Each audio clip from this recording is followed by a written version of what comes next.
How's it going, guys? Welcome back. Game week 1 is finally almost in the books, and wow, what a ride already. We had some surprises, some disappointments, and of course, a few players already testing our patience. In today's video, I'll give you my quick reaction to how my team performed in Game Week 1, what went right, what went horribly wrong, and most importantly, the transfer plans for Game Week 2. Because, let's be honest, we're all itching to make moves already. Let's get straight into it. Alright, let's start off with the goalkeeper in defense. Between the sticks we had Sanchez, and honestly, couldn't have asked for a better start from him. He came away with a clean sheet and 7 points, thanks to picking up an extra point for 4 saves. It was a pretty cagey match against Palace, but Chelsea's backline, despite a couple of individual mistakes, looked strong overall. And that's exactly why Sanchez is in the team. Cheap, reliable, and when the defense does its job, he's right there to rack up the points. Really solid start. Moving into defense though, yeah, not quite the fireworks we wanted. Anderson came away with just 2 points. Fulham as a unit still looked decent, but it wasn't enough to translate into any returns for him this week. Then we had Milenkovic, also finishing with 2 points. Again, no disasters, but no real excitement either. I picked him as a safer option with the added set-piece threat, and I still think over time he'll deliver. This week though, just the standard appearance points, and finally Frimpong. This one stings. Subbed off at the 59th minute, 1 single minute short of banking the clean sheet points. That would have been a nice little haul, but instead it's just the dreaded 1 point. We all know that pain in FPL, it's part of the game, but still, from what I saw, he looked really sharp going forward, so I'm not panicking just yet. Also, the rumor has it he felt a bit of a pull in the hamstring. A clear wait and see for me. So yeah, goalkeeper nailed it, but the defense was a bit flat in Game Week 1. Could have been much better with just 1 minute more from Frimpong, but we move. Now, moving into the midfield, and this is where things got a little more interesting. Let's start with Cole Palmer. He came away with 3 points in what ended up being a pretty disappointing 0-0 against Palace. Honestly, I expected more. He's such a central figure in Chelsea's attack, but when the team is flat, it really shows. And the thing with Palmer is, he's not cheap. At that price point, you really need consistent returns, not just safe minutes. I'll give him a bit of time, but I'm already thinking, if things don't turn quickly, that money could probably be spread better elsewhere. So yeah, Palmer's on a bit of a watch list right now. Then, oh boy, Tijan Reinders, 10 points, a goal, an assist, and exactly what I told you guys he was capable of. Honestly, I don't think people understand just how good this player is. Technically gifted, gets into advanced areas, and he's a proper engine in that midfield. At 5.5 million, he's already looking like one of the steals of the season. And this is exactly why I brought him in. Too much talent, too cheap to ignore. If he keeps playing like this, his ownership is going to skyrocket. For now, I'm buzzing he's in my team early doors. Next up, Cody Gakpo. Another one who delivered 7 points thanks to a goal. And again, I don't understand why his ownership isn't higher.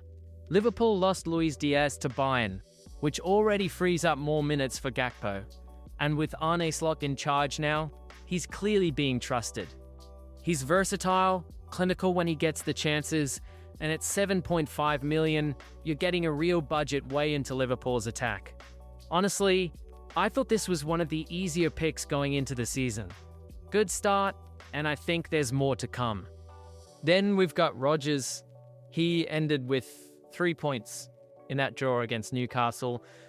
Nothing spectacular, didn't quite have the luck or end product this time, but for his price point, he's still a really solid option.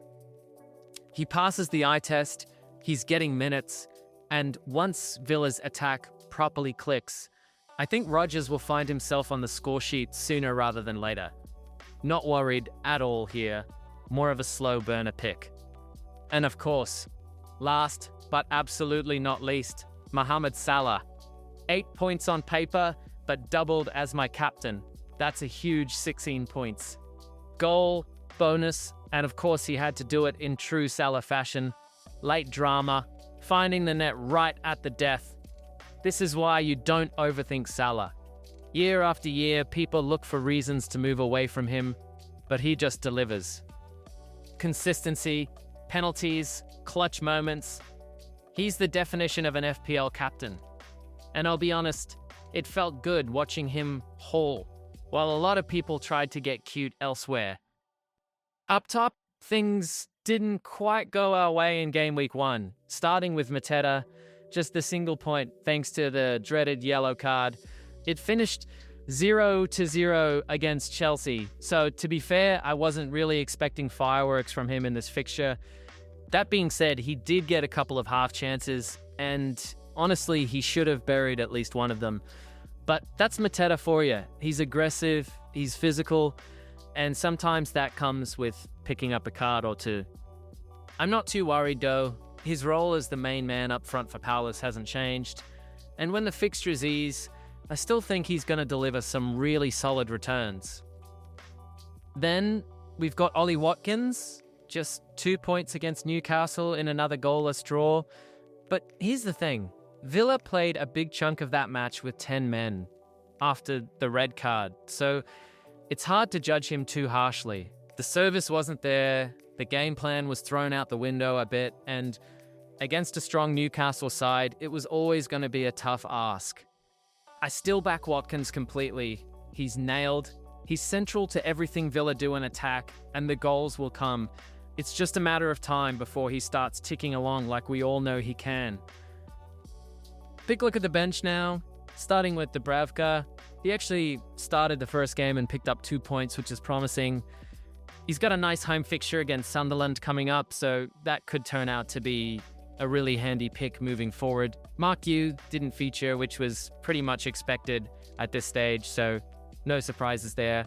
Then we had Richards with the annoying one, a surprise clean sheet against Chelsea.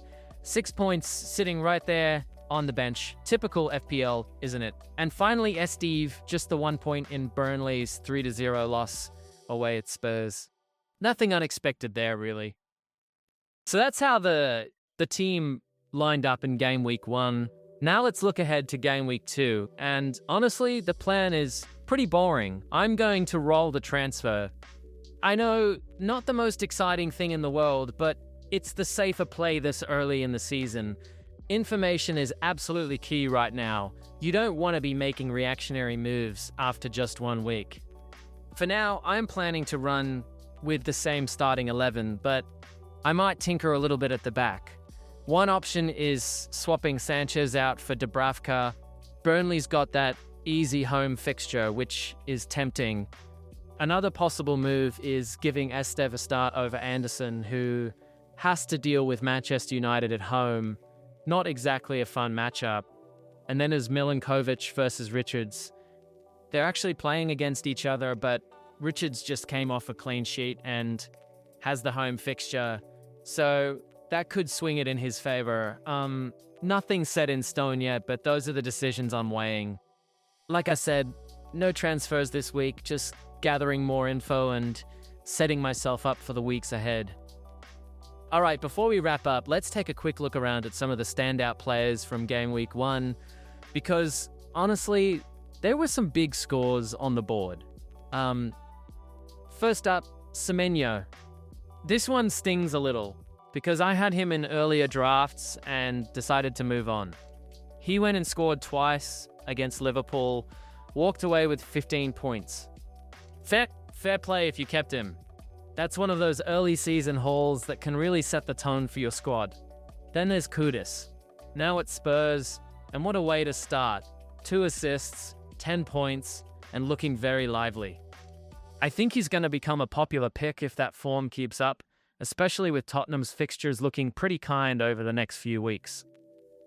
Chris Wood also reminded everyone that he's not to be ignored. 2 goals, 13 points, and just when I thought I'd dodged that bullet by moving him on, he proves me wrong. Forest might look shaky in attack as a whole, but Wood clearly still knows how to take his chances.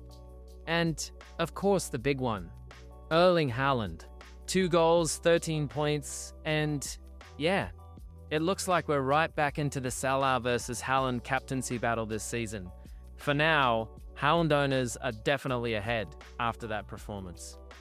It's going to be fascinating to see how that plays out across the season, especially in weeks when their fixtures both look tasty. So yeah, plenty of big names already making noise in game week 1, and it's a reminder that this season could be wide open for FPL. Lots of value emerging and lots of decisions to be made. All in all though, I'm not too disappointed with my week. Sure, I'd have liked Semenyo over Palmer, but with Reinders smashing it and Watkins and Mateta still looking good, I feel like I'm in a decent spot. Game week 1 was about information, not perfection, and I'm happy enough with where I'm at. And that's game week 1 wrapped up. Not the dream start, not a disaster either. Somewhere in that sweet spot where you know you're smarter than half the managers out there, but still salty about missing a couple hauls. Transfers? Nah, I'm rolling mine. Patience is power early on. Let everyone else panic-transfer themselves into a hole while I sit back with Salah, Reinders, and co. doing the business. Thanks for tuning in as always. Hope your team's got off to a strong start too. Wishing you the best of luck in game week 2. And let's hope we all climb those ranks together, with me climbing first.